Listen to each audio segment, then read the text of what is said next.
Big news today that Luis Diaz has told Bayern Munich that he wants to leave Liverpool and he wants to go to Germany. How big a blow is this to your sort of summer plans and going into next season, considering that what was updated to us only a week or so ago is that Liverpool don't want to sell him? I think that update was always a bit of a sort of lie, in a sense of it wasn't that we didn't want to sell him, we just didn't want to let it be known that we wanted to sell him so we could try and get as much money as possible. I think that I kind of knew he was available for sale when it came out that we wouldn't mind him staying, but we're not going to give him a new contract and he's got 2 years left. That kind of, to me, told me, yeah, they want him gone, but they don't want to tank his value. Obviously, the tragic Jota stuff might change situation at the football club in terms of the attackers, but if he wants to go, there's no point in keeping him around. I don't want to have players at the football club who don't want to be here. If he wants to go. There are left wings that you can buy in the market. There are forwards that you can buy in the market for the 70.5 million that they want to pay. That either are an improvement on him already, because I don't think Luis Diaz is the best left winger in the world, or could be an improvement on him within a year or two, and we have the option of Gakpo to be immediate top option. So, if I get 70 million quid for him, and I can go buy a Leao, or I can go buy a Malik Fofana with an eye on 2 years' time, or even if I can go sell Luis Diaz and then throw our hat in the ring in the Rodrigo situation, I'm not wholeheartedly against that. I do think Diaz is the more replaceable out of the two left wingers that we've got, and his situation always made him a bit more replaceable. I think I like Luis Diaz. I think a lot of people have talked about him being a nearly man, and then he had the injury at the ACL, so he was out a bit. I think, like Tom touched on, obviously with the loss of Jota, and a lot of the time, Slot did like him up front, because if Jota was out injured or Núñez wasn't firing, he played a lot of minutes through the middle. And Núñez being our only recognised number 9 right now, and I know people touch about maybe Wirtz playing as a false 9, which I don't think he will. I think his best position will be slightly in behind the striker or playing kind of off the left. I don't think it's as easy to be able to sell Luis Diaz. I think of the case of Chiesa's injury prone as well. Núñez doesn't fire. I think up top we are potentially pretty light right now, and last season he got 12 goals in the league. That's the same as Liam Delap that went for how much to Chelsea. That's more than all Arsenal for. That's more than Nicholas Jackson. So, and that's a left winger who's still putting the ball in the back of the net. So if we do sell him, which I probably wouldn't want to, even though he is on about, I think, 55k a week, and like it was mentioned, we're not looking to renew his contract. Naturally, yeah, he is gonna want to move on to whether it is Bayern or Barcelona. I would like to keep him, but if it's a case about selling him, I definitely think that Rodrigo, while he's still there, he's not being played. There was obviously reports, I think, the last couple of nights that maybe PSG are looking at Rodrigo. Obviously, you have Arsenal's long-standing interest. If it's a case of we are selling Luis Diaz, it does need to be a verified forward that we get in return.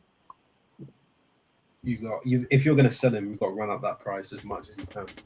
Because and I think so. Obviously, he's not the best left wing in the world, but he's not the worst by any stretch of the imagination. He's probably in that top 5 realm, because obviously I think what? Huh? Top 5? Left. I'm going to ask you to name me 5 left wingers categorically better than Diaz, and you're not going to be able to name me any. I'll be honest, I don't even have Diaz as the best left wing at the football club, so I wouldn't have much of a problem doing that. Gakpo's up there as well, but the left wingers that are out there, people even torn between Leao. I love Leao, but people be on his days inconsistent. Actual verified left wingers, how many great left wingers are there in the Premier League? There's not many great left wingers in the Premier League. There's not great in the world.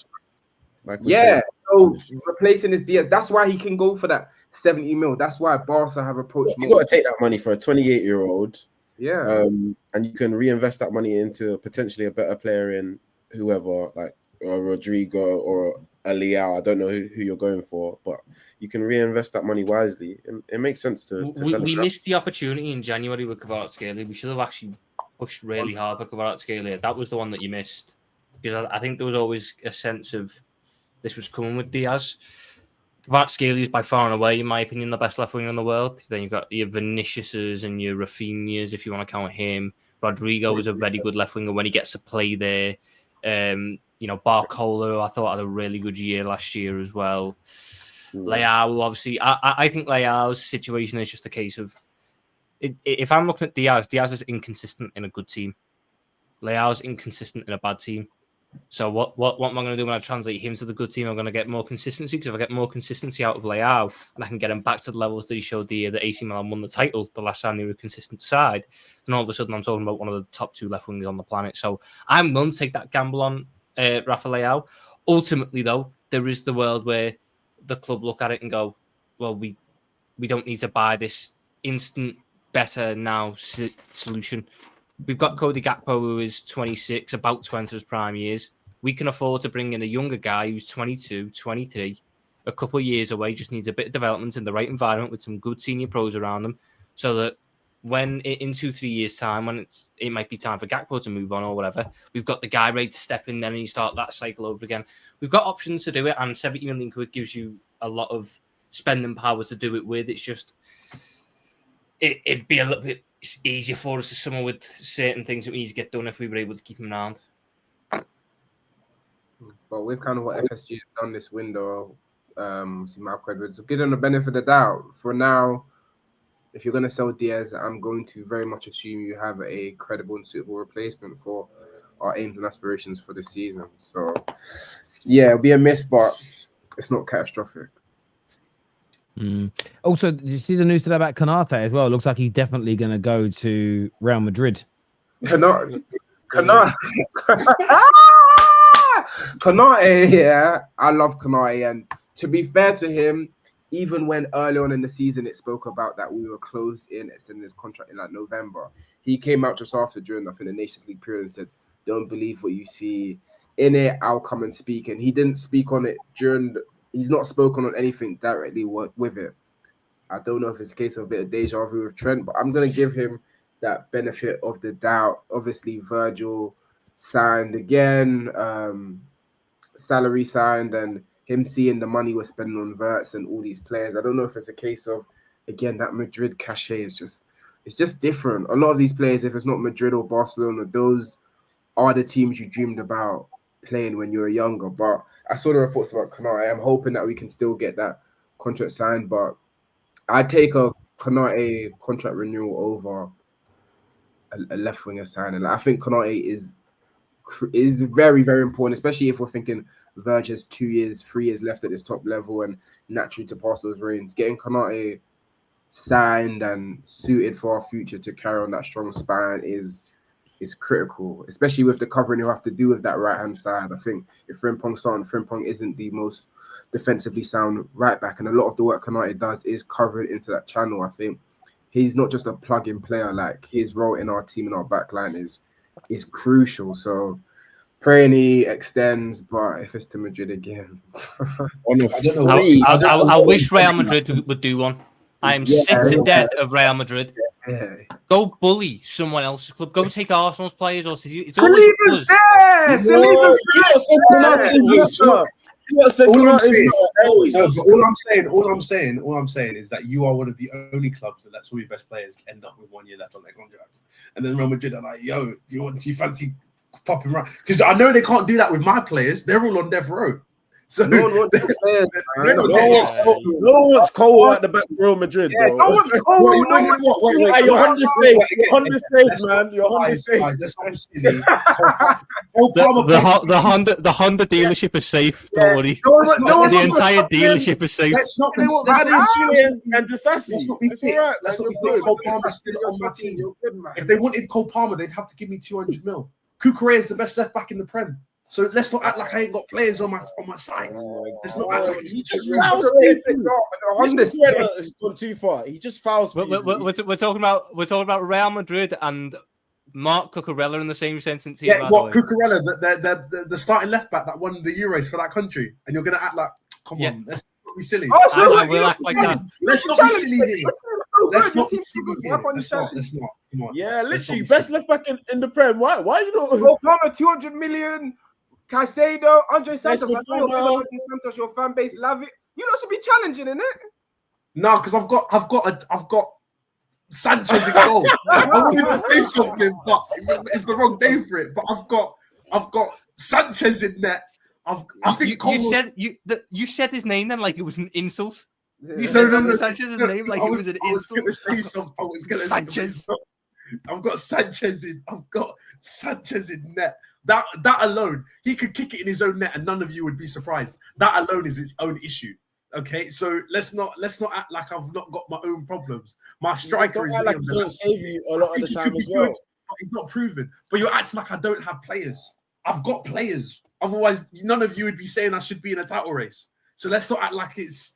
I've got Enzo Fernandez. You don't think Real Madrid would want to have a go at Enzo Fernandez? Come on, No, let's not mess around. Let's not mess around. But yeah, let Konate go for free again. Is Konate allowed to play this season, or does he have to say that he's not, and then he's got to sit on the bench? What's the rules? I've got no problem playing Konate this season. I just want to know the rules. Because of his birthplace. Konate wasn't born in West Derby and didn't, for the first 5 years of his career, make out that he wanted to stay at Liverpool for the entire time. Konate didn't have an Everton shirt on when he was 7 years old. Okay, now I see. Yeah. Ultimately, for us, our plan, my mindset for the next 2 years changed when Salah and Van Dijk signed 2-year extensions, and it very much became a case of we need to maximize what we can achieve in 2026 and 2027. Now, ultimately, if I was to sell Konate this summer, I'm getting cut price for him. I'm not getting what he's worth. I'm not getting the 80 million. I'll be getting 40, maybe 45. And again, that might not even happen because Real Madrid and PSG, the two clubs that you'd probably go to, they might just sit there and go, nah, we'll wait. So we wouldn't even get the money. So in that case, I'm looking at it going, what centre-back can I buy? So obviously there's still a Mark Gahey stuff potentially going on in the background. He should be coming in as the third choice option, the rotation piece. What centre-back am I going to buy for 40 million quid that is better than Konate? None. I'm not going to do that. So I look at it then going, do I sell Konate for the 40 million quid, buy in a cheap young backup and play Mark Gahey for the whole season and hope that it works out? Or do I just run Konate for another year? If he goes, he goes. It's stupid. We need to nip it in the fucking bud, all these players going on free, because it's not very self-sustainable. But you do it one last time with Konate, nip it in the bud at that point, and then next summer, hopefully you get all your business done that needs to get done this summer. So next summer, you can spend the budget on that centre-back to replace him if it comes to it.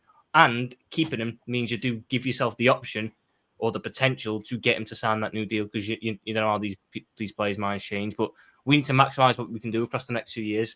Ibu Konate for 1 year is better than £40 million young centre-back for 2. I hear that.